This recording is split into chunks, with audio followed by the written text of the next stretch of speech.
Bonsoir à tous, j'espère que vous allez tous très bien. On se retrouve pour une nouvelle analyse de la deuxième demi-finale cette fois-ci. On connaît enfin l'affiche de la finale de la Ligue des Champions 2020. Ce sera Paris Saint-Germain contre Bayern Munich. Lyon n'a pas été en mesure de rééditer l'exploit de la Juventus, de rééditer l'exploit de Manchester City.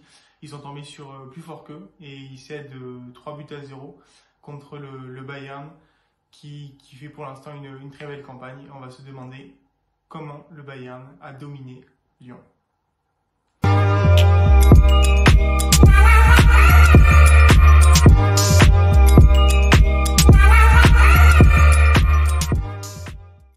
Alors si vous avez regardé ma vidéo d'hier soir sur le match entre Paris et Leipzig, je vous remarquez que j'ai utilisé le mot surclassé pour Paris, mais pour le Bayern j'utilise le mot dominé, parce que si les scores sont identiques, 3-0, et que les matchs se ressemblent globalement, on a 2 buts en première mi-temps pour le Bayern comme pour Paris hier soir, et au final un but en deuxième mi-temps.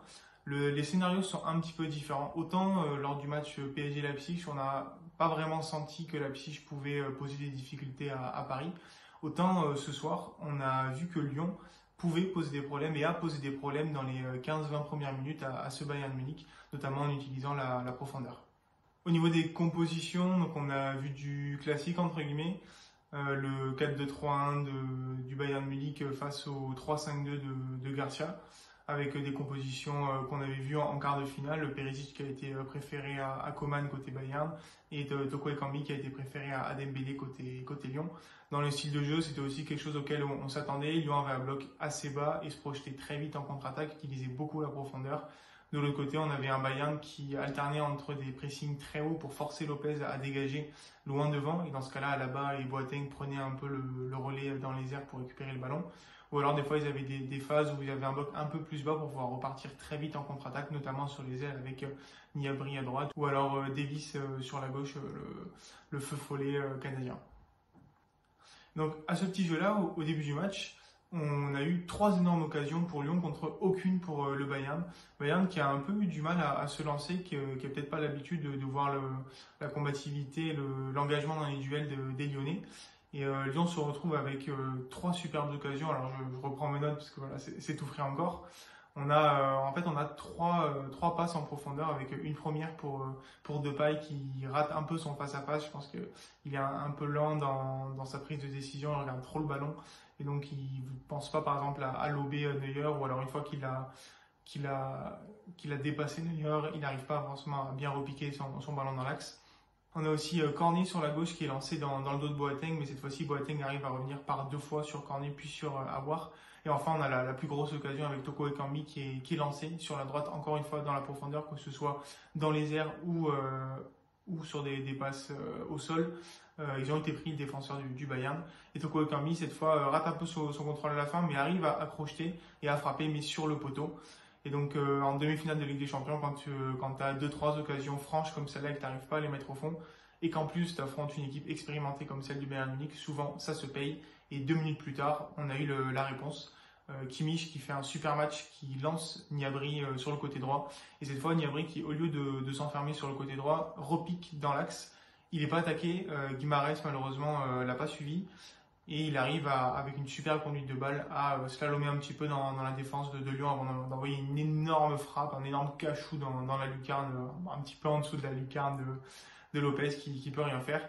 Et là forcément coup sur la tête pour les Lyonnais, 3 énormes occasions en début de match qu'on ne concrétise pas. Et sur la première vraie occasion du Bayern, alors c'est vrai qu'il y avait eu une forme d'occasion avec un tir raté de Goretzka qui s'était presque transformé en but plus tôt. Mais là, la première vraie occasion construite du Bayern, elle finit au fond. Forcément, mentalement, ça fait un peu mal.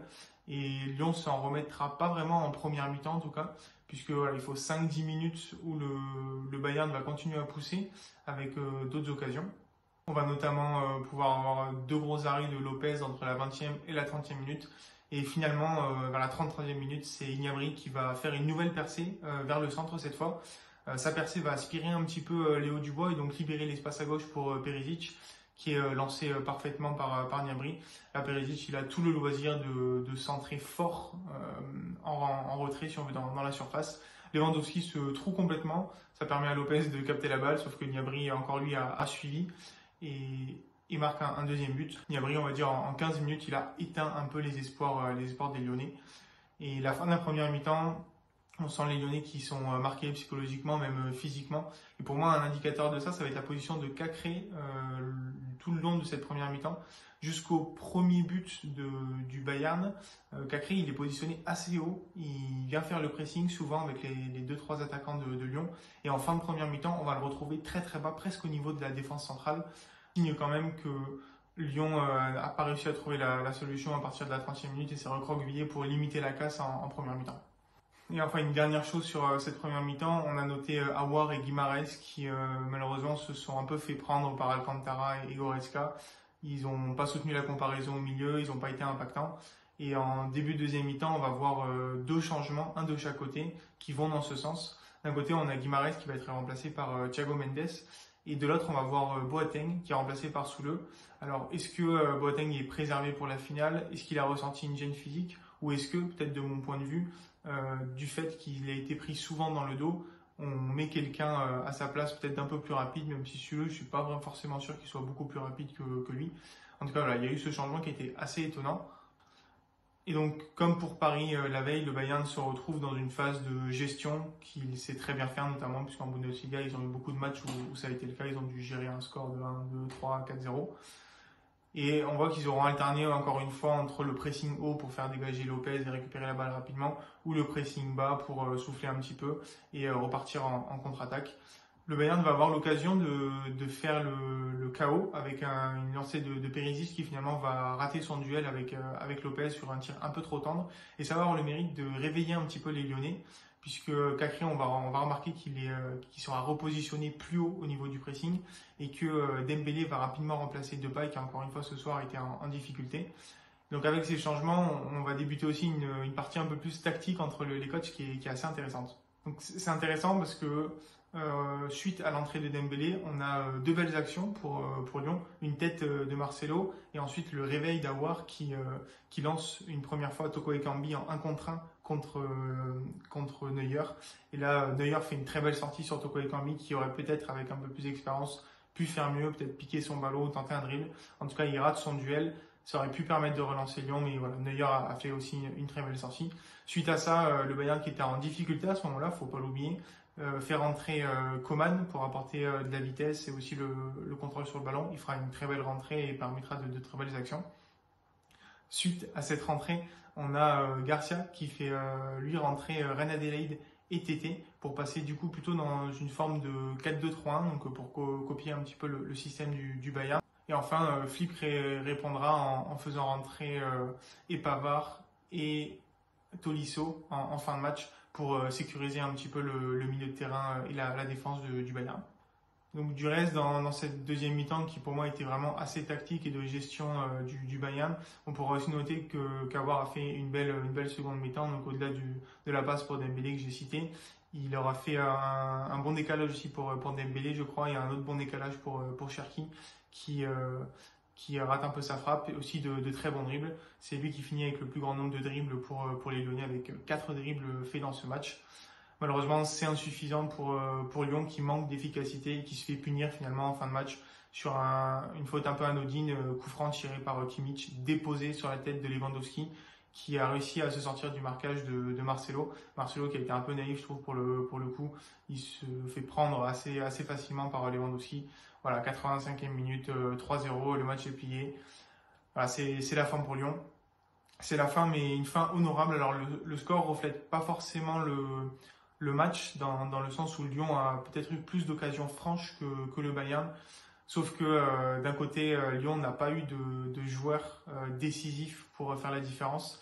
Depay et Toko Ekambi ont raté leur face-à-face respectifs, alors que Gnabry, lui, a fait la différence par 2 fois en première mi-temps pour assurer la victoire côté Bayern, au même titre que Neymar ou Di Maria hier soir pour Paris ont fait la différence.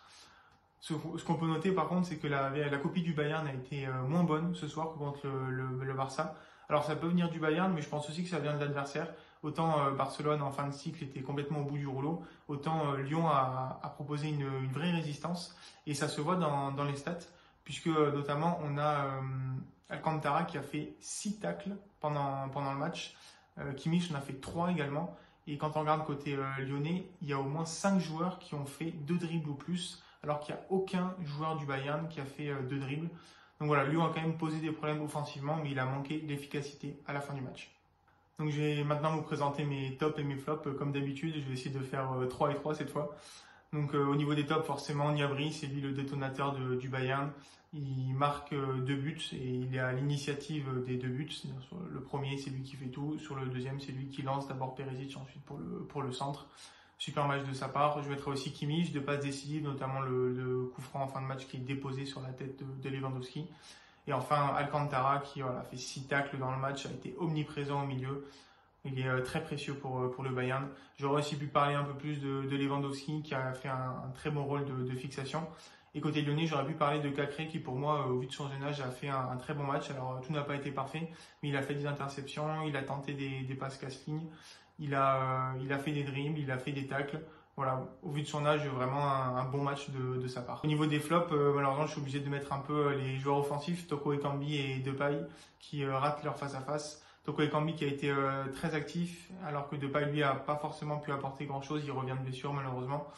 Donc voilà, pas grand-chose d'autre à dire. Ils ont manqué d'efficacité au moment où on avait besoin de ça. Je trouve aussi que sur les côtés, Cornet et Dubois ont souffert de la comparaison avec Kimmich et Davis. On peut pas leur en vouloir. Voilà, il y a une classe d'écart entre les deux. Ils ont fait leur match, mais je pense qu'ils se sont fait prendre sur leur côté. Et je rajouterai un dernier flop sur la charnière du Bayern, notamment Boateng qui s'est fait prendre trop souvent pour moi. Si Paris a regardé le match de ce soir, et je pense que Paris l'a fait, il y a clairement des boulevards potentiels pour Mbappé, pour Neymar lors de la finale. Et donc je vais finir rapidement avec la suite. Lyon, éliminé en demi-finale, ne sera pas en Coupe d'Europe l'année prochaine malgré une très belle fin de saison. La suite va être compliquée pour eux. Il faut essayer de conserver un maximum de bons éléments sans surcharger l'effectif et viser une très bonne année. Je pense que Lyon peut viser au moins la 2e place cette année puisqu'ils n'auront pas de Coupe d'Europe qui les fatigueront. Côté Bayern, alors on arrive en finale, ça fait un sacré moment, je crois plus de 7 ans qu'ils n'avaient pas atteint la finale de la Ligue des Champions. Ils avaient gagné cette année, ça devait être contre Dortmund. Ils vont affronter un Paris qui est aussi plein de confiance. Ça va être un match vraiment super excitant et j'espère qu'on pourra profiter d'un super match et que je pourrai vous le débriefer dimanche soir. C'est tout pour moi ce soir. J'espère que cette vidéo vous aura plu, que vous aurez apprécié mes analyses. N'hésitez pas à liker la vidéo, laisser un commentaire, me donner vos conseils, vous abonner si ça vous a plu. Moi, je vous dis à dimanche soir pour l'analyse du dernier match de la Ligue des Champions 2020 entre le PSG et le Bayern. Très bonne journée à vous. À bientôt. Ciao, ciao.